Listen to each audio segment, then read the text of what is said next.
In this video, we'll be learning the different types of instantaneous centers here. There are basically three different types of instantaneous center. First is fixed, second is the permanent, and the last one is neither fixed nor permanent here. Now, the first two types, that is fixed and the permanent, are defined on the space diagram of the given mechanism or within the diagram of the given mechanism. And the last third one, neither fixed nor permanent, this instantaneous centers are defined outside the space diagram of the mechanisms what is given in the problem here.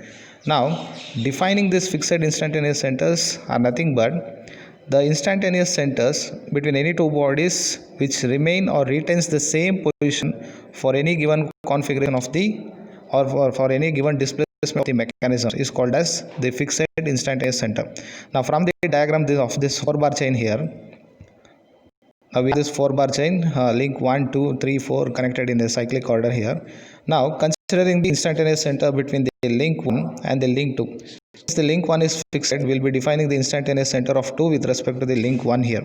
Now, since both the given links are binary links here, the intersection between this binary link 2 and the binary link fixed binary link 1, we will be taking this intersection point as the instantaneous center and will be naming it as I12 here. Now, this instantaneous center remains the same or it retains the same position for any given configuration of the or for any given displacement of the links 2, 3 and 4 here. Now, since this instantaneous center keeps the same position for any given configuration of the mechanism, this particular instantaneous center is called as fixed instantaneous center. Now, this case follows the same for the case that is nothing but between the binary link 1 and 4 here.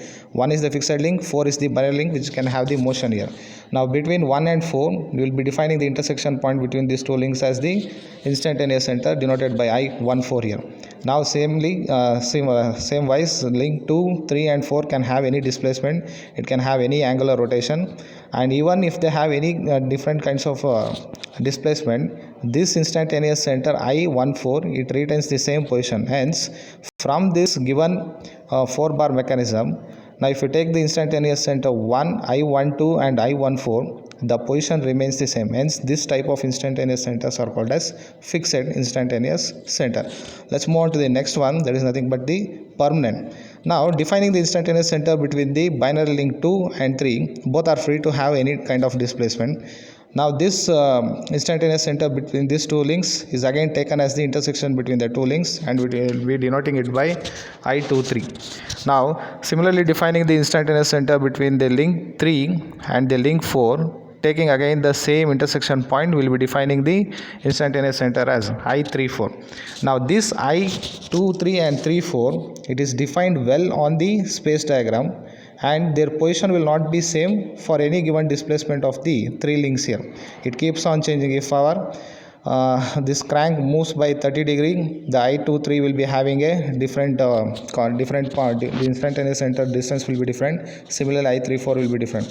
For any given distance of the crank, this I23 and I34 will be assuming different points on the diagram. Hence, we will be calling it as the permanent instantaneous center here. Now, fixed means its position will never change. Permanent means that instantaneous centers will be defined on the diagram, but it will not be having the same position for any given configuration of the mechanism.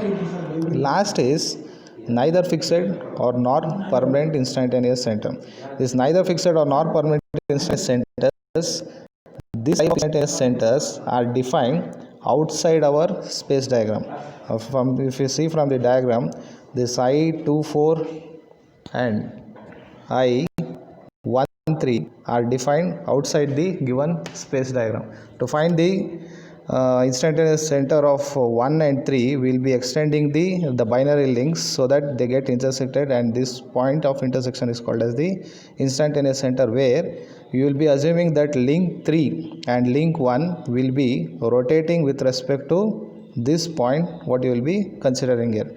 Similarly, between second link and fourth link, you will be extending this link 2 and link 4 to get the intersection point, and that intersection point you will be naming it as I24, where you will be considering this as the center point about which this link 2 and link 4 will be rotating.